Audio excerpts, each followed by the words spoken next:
নির্বাচনে যাওয়ার জন্য যে কথাটা বলা হচ্ছে, আমরাও বারবার বলছি নির্বাচনে যাব, এটা তো যেতেই হবে আমাদেরকে, এটা তো আমাদের কাজ। একই সাথে তাদের পক্ষ থেকে সংস্কারের জন্য কিন্তু সমর্থন দেয়া হচ্ছে। এখন তাদের পক্ষ থেকে কখনো কখনো বলা হচ্ছে একটা সময় দিয়ে দেওয়ার জন্য, সেই সময়টার ব্যাপারে আসলে আমরা অবস্থান নিতে পারছি যে 3 মাসের মধ্যে এমন কিছু বক্তব্য দেয়া হচ্ছে বিভিন্ন জায়গা থেকে, যেমন পত্রিকা ঘেরাও করো।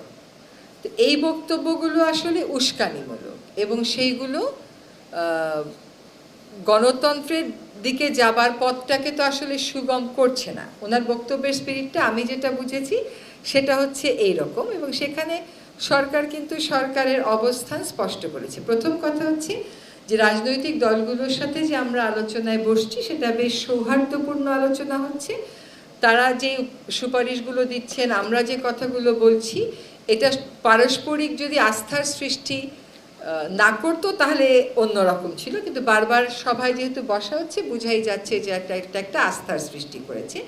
আর নির্বাচনে যাওয়ার জন্য যে কথাটা বলা হচ্ছে, আমরাও বারবার বলছি নির্বাচনে যাব, এটা তো যেতেই হবে আমাদেরকে, এটা তো আমাদের কাজ। একই সাথে তাদের পক্ষ থেকে সংস্কারের জন্য কিন্তু সমর্থন দেয়া হচ্ছে। এখন তাদের পক্ষ থেকে কখনো কখনো বলা হচ্ছে একটা সময় দিয়ে দেওয়ার জন্য, সেই সময়টার ব্যাপারে আসলে আমরা অবস্থান নিতে পারছি না। এই জন্য যে আমরা সংস্কার প্রস্তাব কি আসবে, সংস্কার করতে কতটুকু সময় লাগবে, এটা না জেনে তো নির্বাচনের সময়টা বলে দেওয়া যাচ্ছে না।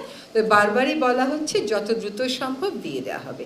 এখানে আরও দুটো কথা একটু বলার দরকার, যেটা আমরা আজকে আলোচনা করেছি। একটা হচ্ছে এই যে কিছু হলেই একটা উত্তেজনা ছড়িয়ে পড়ে, এটা নিয়ে আজকে আমরা কথা বলেছি যে সব কিছুই তো আলাপ আলোচনার মাধ্যমেই শেষ পর্যন্ত শেষ হয়।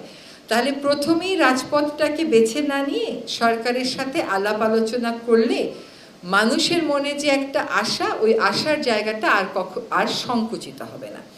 আমরা আজকে ছাত্র সমাজ নিয়ে কথা বলেছি। এই যে শিক্ষার্থীদের এত বড় আত্মত্যাগের বিপরীতে, এত বড় আত্মত্যাগকে ভিত্তি করেই তো আমরা আসলে এখানে দাঁড়িয়ে আছি।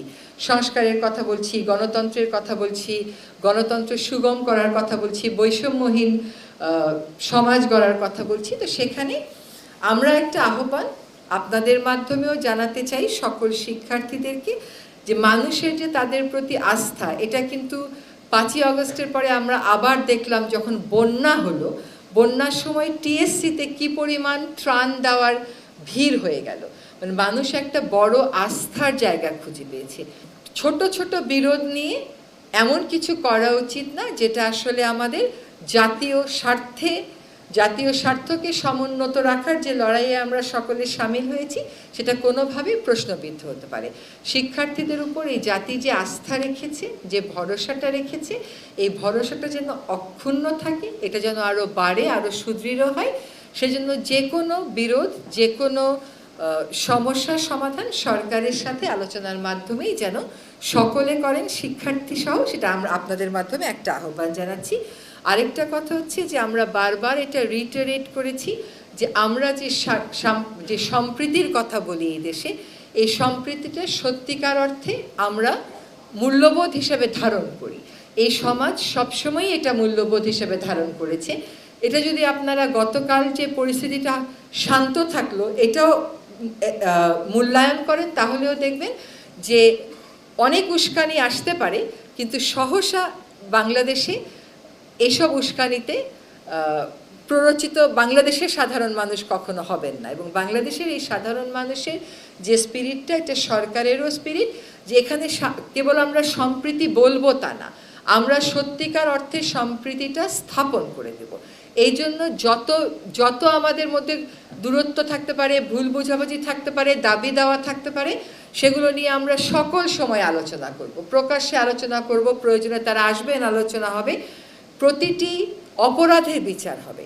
অপরাধের বিচারের সাথে এই সম্প্রীতিকে আমরা কোনোভাবেই মিলিয়ে ফেলব না। এবং এই সম্প্রীতিটা যাতে এই সরকার আমরা যে কয়দিন দায়িত্বে আছি, এই সম্প্রীতিটার বন্ধনটা যেন আরও দৃঢ় হয়, আমরা সেটার জন্যই আন্তরিকভাবে কাজ করে যাব।